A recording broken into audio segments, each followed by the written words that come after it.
Bien, on se retrouve ici pour travailler la deuxième partie, c'est-à-dire le scoring RFM.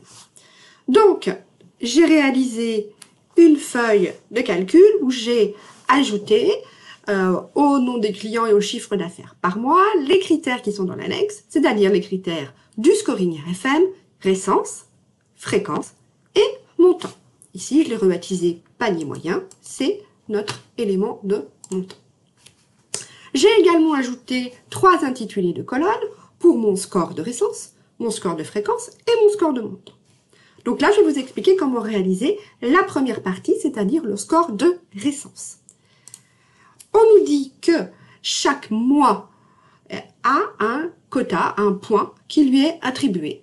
Là, ça a été décidé en avant par les services de marketing, d'accord? Donc, on a décidé de manière arbitraire, pas tout à fait, mais voilà, ici c'est arbitraire, que janvier c'est 5, février c'est 5, décembre c'est 5, mais septembre c'est 1. Bon, alors, j'ai une première manière de réaliser qui est de regarder par moi-même ici, de me dire le mois d'août, de regarder dans la petite feuille les critères et de me dire le mois d'août c'est 3 points, donc je saisis juste le montant 3.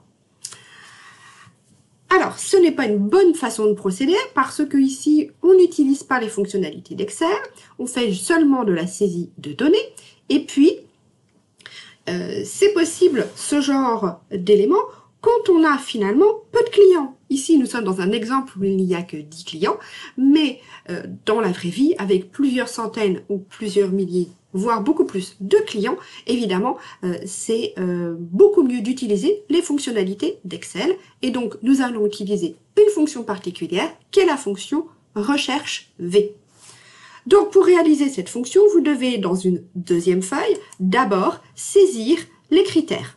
Donc, le critère de récence avec l'ensemble des mois et l'ensemble des points qui vont avec le nombre, qui vont avec le mois correspondant. Attention ici, saisissez bien uniquement la donnée. Donc, ici, je peux mettre l'intitulé, point. Saisissez bien la donnée, n'écrivez pas surtout 5 points. D'accord? Ne mélangez pas dans Excel des données texte et des données numériques, c'est à éviter. Et puis, pour ce qu'on va vouloir faire, ça ne va pas correspondre du tout. Donc, ce que je veux ici, c'est que Excel cherche tout seul, si c'est le mois d'août, quel nombre de points il veut afficher. Et bien, Excel va nous faire ça avec la fonction recherche verticale. Donc, je commence toujours une formule de calcul par le signe égal.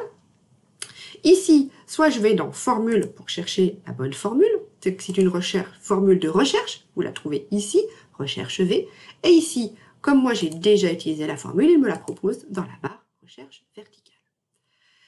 Où est-ce que je veux qu'il cherche? Je veux qu'il cherche le mot août. Donc je lui dis que je veux qu'il cherche le mot qu'il y a dans la cellule C2 ici, où j'ai saisi le mois d'août. D'accord? Attention, évidemment, il faut que la saisie soit strictement la même. Si vous oubliez l'accent du mois d'août ou si vous ne l'oubliez pas, on va avoir une difficulté.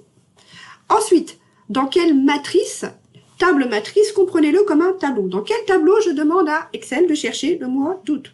Eh bien, je lui demande dans la feuille 2 et je lui demande ici, dans ces cellules-là, c'est ma matrice, de rechercher le mois août. Je sélectionne bien toutes mes colonnes. Ici, j'en ai que 2. Je pourrais en avoir 3, 4, 5, 10. Je pourrais demander à Excel d'afficher, pas forcément la colonne point, mais une colonne, par exemple, qui serait dans la colonne F. Donc, je vais lui demander d'afficher quoi? Bah, la colonne 2, puisque c'est dans la colonne 2 qu'il y a le nombre de points qui m'intéresse. Est-ce que je veux qu'il y ait une valeur proche? Ça, c'est quand on a des tranches, des fourchettes qu'on va pouvoir utiliser valeur proche. Ici, on ne veut pas de valeur proche, on veut des valeurs exactes, donc on va lui dire faux. Vous voyez, vous avez valeur proche, l'explication ici, pour vous aider dans la boîte de dialogue qui vous aide à construire la formule. Donc, valeur proche, valeur logique pour trouver la valeur la plus proche, on met vrai. Pour trouver la valeur exacte, on met faux. Dernier élément, je vais donc devoir figer mes références de ma table matrice. Quand je vais recopier ma formule, je ne veux pas que l'on change les références de ma feuille, puisque mon tableau ne doit pas bouger. Donc, je vais ici grâce à F4 quand je suis dans Windows, figer mes cellules, comme je vous ai expliqué la vidéo précédente. Voilà, je peux valider ma formule. Je vais tout voir maintenant, donc recopier vers le bas ma formule Excel, et vous voyez que automatiquement Excel m'affiche le nombre de points qui correspond au mois. Pratique. Pour le score de fréquence, j'ai quelque chose de beaucoup plus simple, puisque même chose, je vais juste réafficher ici ma colonne fréquence, puisque on me dit dans l'annexe que c'est 1 point par nombre d'achats. Et là, j'ai pas besoin de figer, j'ai juste à recopier.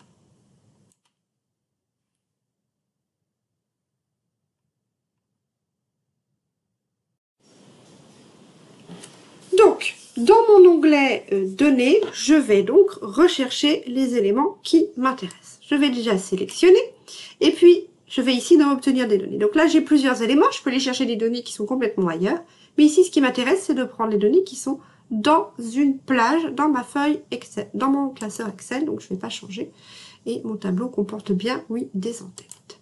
Donc je lui dis OK.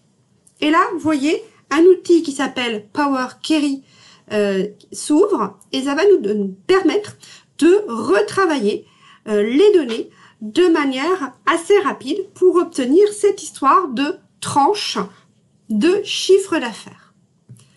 Donc, on va commencer par sélectionner ce qui nous intéresse comme données. Donc, on va supprimer les colonnes qui ne nous intéressent pas. On garde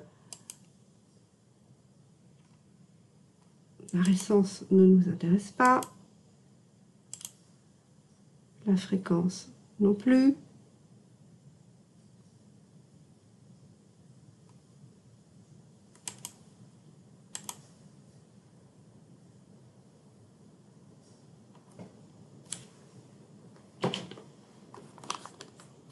Ce qui nous intéresse, c'est notre panier moyen, puisque c'est ça qui va nous guider. Donc, j'enlève également le chiffre d'affaires par mois. Là, je sélectionne. Je ne sais pas pourquoi ça me fait ça. Et je supprime cette colonne-là aussi. Maintenant, il ne me reste que les deux colonnes qui m'intéressent, la colonne client et la colonne panier moyen. Donc, maintenant, dans cette colonne, je veux réaliser une opération. Je veux donc transformer cette colonne. Et vous voyez là, j'ai un élément qui me dit transformer la colonne. Donc, je vais aller ici dans transformer la colonne.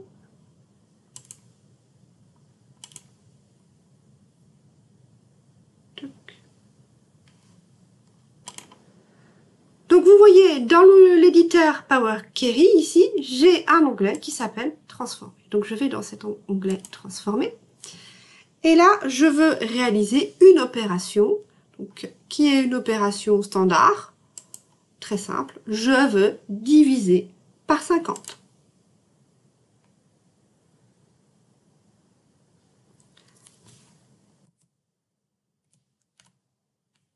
Je veux diviser la valeur de chaque colonne par 50 pour obtenir le nombre de tranches qu'il y a, le nombre de tranches de 50 € qu'il y a dans chaque panier moyen. Et évidemment ici, je vais rajouter quelque chose puisque je veux absolument que il n'y ait pas de nombre décimal. Donc, je vais lui dire que je ne veux que des nombres entiers.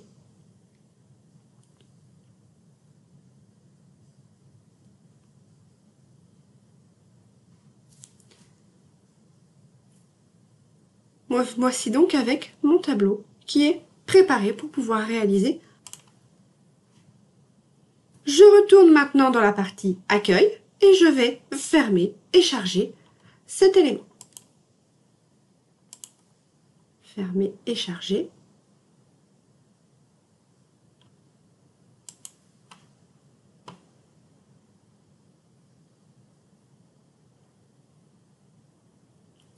Je vais le charger ici,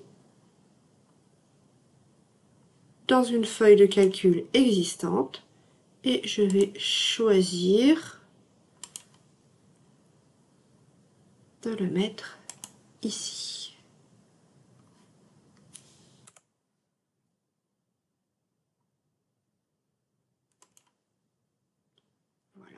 apparaît dans ma zone de critères. Dans ma feuille, je peux fermer cette partie-là. Je vais donc maintenant pouvoir réaliser ma formule pour mon scoring montant. Je vais utiliser de nouveau la fonction recherche verticale.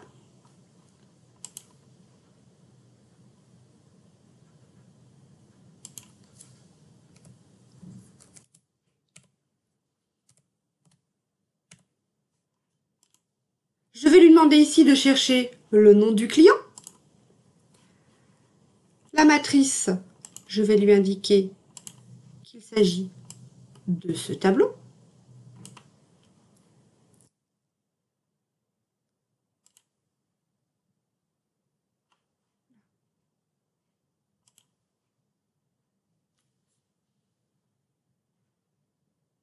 Alors, je recommence parce que j'ai du mal à cliquer.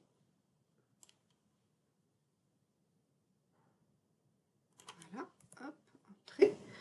Maintenant, je veux qu'il affiche quoi? Je veux toujours qu'il affiche dans ma matrice la colonne 2. Et je veux que ce soit une valeur exacte.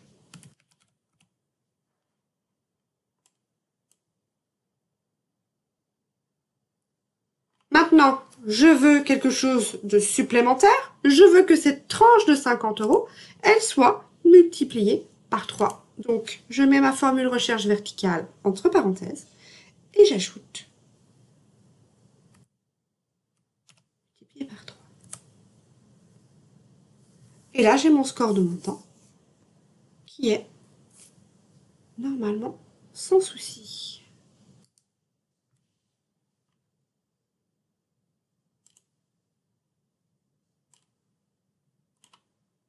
Et là, j'ai réalisé mon scoring. Il ne me reste plus qu'à faire mon petit total avec la somme du score de résistance-fréquence montant, à tirer ma formule vers le bas.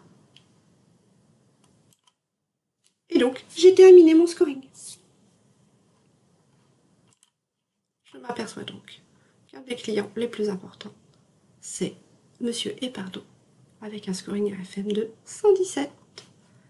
Voilà la réalisation que vous pouvez espérer qu'il faudrait que vous arriviez à maîtriser pour pouvoir le refaire.